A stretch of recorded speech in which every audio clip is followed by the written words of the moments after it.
Salam, jumpa lagi dengan saya, Cornelis Dola. Izinkan saya pada kesempatan ini membagi refleksi saya tentang moral politik. Pertama, moral merupakan fondasi daripada politik. Pelaksanaan politik haruslah dibangun di atas fondasi yang kuat. Dan fondasi yang kuat itu adalah moral. Moral adalah perilaku yang sesuai dengan norma-norma yang berlaku. Apa itu norma agama, norma budaya, norma hukum, norma sosial, norma kesopanan, dan lain-lain. Tujuan daripada norma agar manusia menghargai nilai-nilai kehidupan dan agar hubungan manusia senantiasa harmonis adanya. Pelaku politik haruslah bermoral. Contoh konkretnya, setiap norma mengajarkan jangan mencuri, jangan membunuh. Ketika pelaku politiknya melakukan tindakan mencuri dan tindakan membunuh, maka dia akan kehilangan harga dirinya, bahkan kehilangan segalanya. Yang kedua,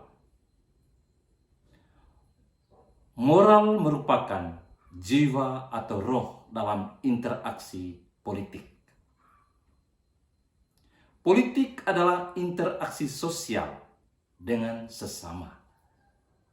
Tanpa sesama, politik itu tidak bisa berjalan sebagaimana mestinya. Rapat-rapat konsolidasi, musyawarah kerja, pencitraan, kunjungan kerja, kunjungan keluarga, semua itu adalah kesibukan-kesibukan, aktivitas-aktivitas untuk memperkuat hubungan dengan sesama. Dalam interaksi itu tidak ada yang lebih penting. Yang penting adalah semua orang menjalankan perannya sesuai dengan talentanya demi tujuan bersama.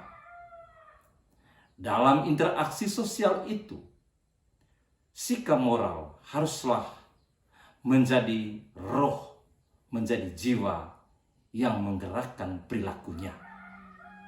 Ketika sikap moral tidak ada, maka harga diri dan martabat yang dibanggakan, yang diperjuangkan, dan dipertahankan oleh orang akan merasa dilecehkan dan diabaikan.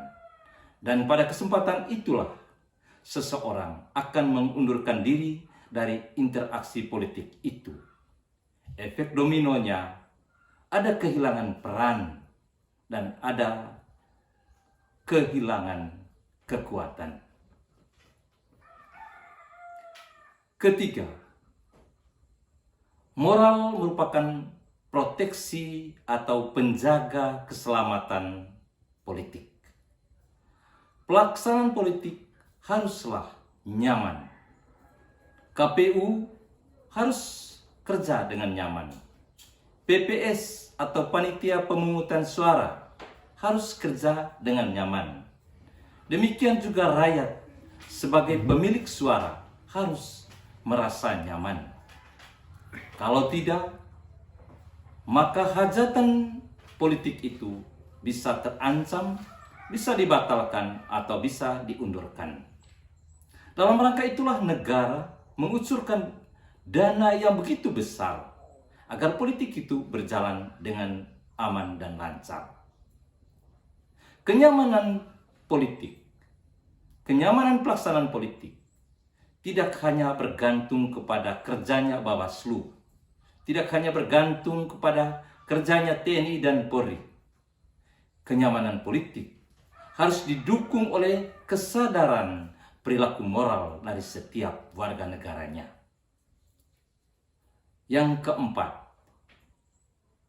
salah satu tujuan akhir daripada politik adalah pembangunan manusia yang bermoral.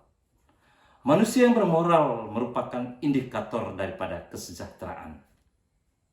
Tidak ada moral, tidak ada kesejahteraan. Keluarga, komunitas, lembaga, bahkan negara sekalipun akan terancam ketika personil-personil di dalamnya tidak bermoral. Apalah artinya kita menciptakan senjata? Apalah artinya kecerdasan membuat senjata kalau senjata itu digunakan untuk membunuh diri atau membunuh orang lain yang tidak bersalah? Apalah artinya ekonomi yang kuat kalau ekonomi itu membawa kehancuran keluarga, membawa kehancuran bangsa, dan membawa kehancuran masa depan. Jadi, moral merupakan prestasi. Moral merupakan prestise. Manusia yang bermoral adalah manusia yang sejahtera. Demikian pencerahan saya, semoga bermanfaat bagi kita semua.